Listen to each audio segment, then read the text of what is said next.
দর্শক আসসালামু আলাইকুম, আমি হাসিব খান বলছিলাম।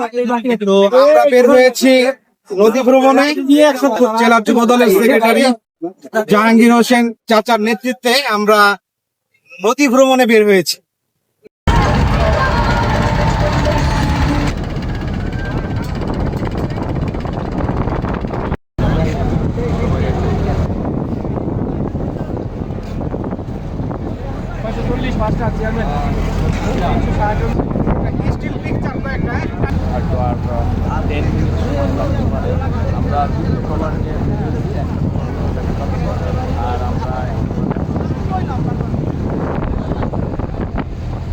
ভাই সেই ওরে সর্বনাশ, সামনে যে বড় ভাইকে আমরা দেখাচ্ছি উনি হচ্ছে যখন ইয়াসিন কলেজে রাজনীতি করছে তখন দেখছি ভাইয়ের পিছনে অনেক মেয়েরা, হ্যাঁ হাজার হাজার মেয়েরা ভাইয়ের পিছনে লাইন ধরেছিল ভাইয়ের। তো এখন সেই রোমান্টিক চেয়ার হয়ে গেছে।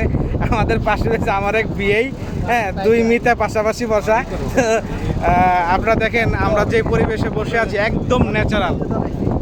দেখছেন ভাই ভিউটা কি, ওরে সর্বনাশ, মনে হইতেছে সাজেক একদম, মনে হইতেছে সিলেট একদম জাফলং এর দিকে যাচ্ছি এবং এইখান থেকে ব্যাক করবো।